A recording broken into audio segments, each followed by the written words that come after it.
let's jump right into this explainer. Today, we're tearing into a seriously intense narrative arc from Michael Williams' novel Diamond Boy. We are zeroing in on the plot and character development during the mining section. So that's chapters 8 through 15. This isn't just some adventure story about finding shiny gems. It's a rapid, brutal transformation. It is literally a coming-of-age crucible where our main guy, Patson, experiences a complete loss of innocence out on the Marange diamond fields. So, to really grasp how Patson changes so fast, we're going to map out his evolution through 5 specific trials. We'll look at the harsh reality of the diamond fields, the brotherhood of the gwejana, hiding his first big strike, negotiating with the Baron, and finally, his realization that he is no longer just a schoolboy. Okay, part 1. The reality of the diamond fields, the brutal world of Mafiko Munda.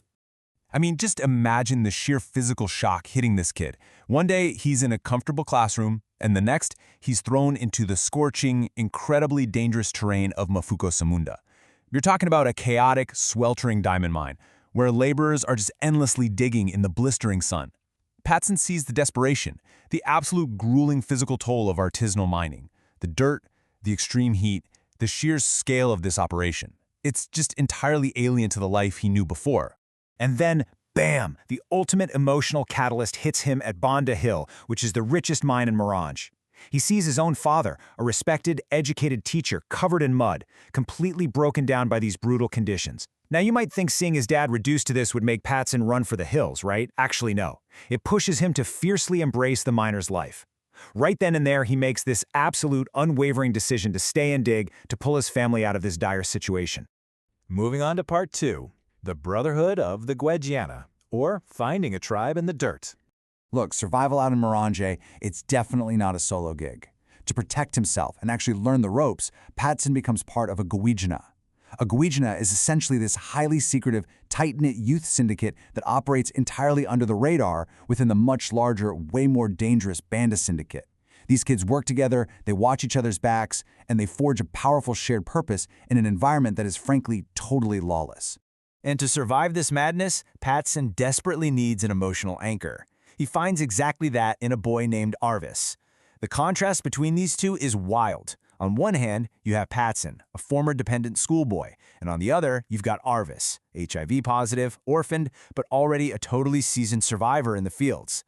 Arvis steps up as a mentor and a remarkably close friend, and together, they represent the absolute extremes of this cutthroat world.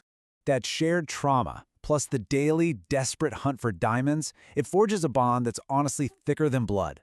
Together, they're swapping mining techniques, figuring out the real value of the stones, and navigating the constant dangers around them. Because in a place where adults are constantly exploiting kids or turning violent, like the terrifying Uncle James, this brotherhood is Patson's one and only safety net. All right, part 3. Hiding the first girazis, a high-stakes heist. So before we get into this heist, we really need to understand the stakes here. In miner slang, an ingata is just a small, common diamond. It buys you a decent meal, maybe a little temporary security. But a girazis? That is a massive, exceptionally high-value stone. Finding an ingata is a nice little win, sure. But pulling a girazis out of the dirt? That is a completely life-altering strike. That kind of rock changes a family's destiny overnight. And then, total chaos erupts. During a really terrifying moment where Uncle James takes his rage out on the miners, brutally knocking a man unconscious, Patson spots it, a massive girazis. Now, the old schoolboy Patson would have panicked, right? He probably would have shouted out. But Patson the miner, he completely masks his excitement. In a split-second brilliant move, he grabs the stone, hides it deep inside the unconscious miner's shoe, and then, very helpfully, delivers the shoes to the injured man as he's carried out of the mine. Later on, Patson retrieves it. It's a completely masterful, cold-blooded survival tactic. This brings us to part 4. Negotiating with the Baron, a psychological duel. Guided by Arvis, Patson makes the trek to the town of Mutare. They're navigating these empty storefronts and a really tense political vibe. Eventually, they hook up with Boubacar, who escorts our guy into a spectacle shop for a sit-down with Farouk Abdullah, a notorious diamond buyer known as the Baron. The Baron takes one look at Patson's stones and completely lowballs him, offering a measly $100. But here is where we see Patson absolutely outsmarting a seasoned black market adult. Gutted by that $100 offer, Patson suddenly remembers his father's advice about the true power of words. So instead of caving, he leverages some rumors he heard about the army rolling into Mutare to secure the mines. And this intel, it's pure gold to a guy like Farouk. The Baron immediately bumps his offer to $1,500. But Patson holds his ground. He negotiates hard, and he manages to spike that final price up to a staggering $2,500. It's a huge win. But man, that victory shatters into sheer panic in literally minutes. Right after the Baron agrees to a high down payment, the tension just explodes. A phone starts ringing downstairs, there's all this commotion. Boubacar instantly draws a knife, going on high alert, and then Arvis bursts into the room screaming that massive police raids are sweeping through Mutare.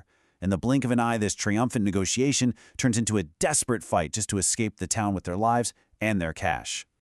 Finally, Part 5. No longer a schoolboy. The price of survival. Miraculously escaping the police raids with Boubacar's help, Patson makes it back home to Kondozi Farm. But listen, he doesn't walk back through those doors as a dependent kid. He returns as the primary provider. He's bringing vital groceries, he's handing over hard-earned money to his family. But he's also carrying a massive secret.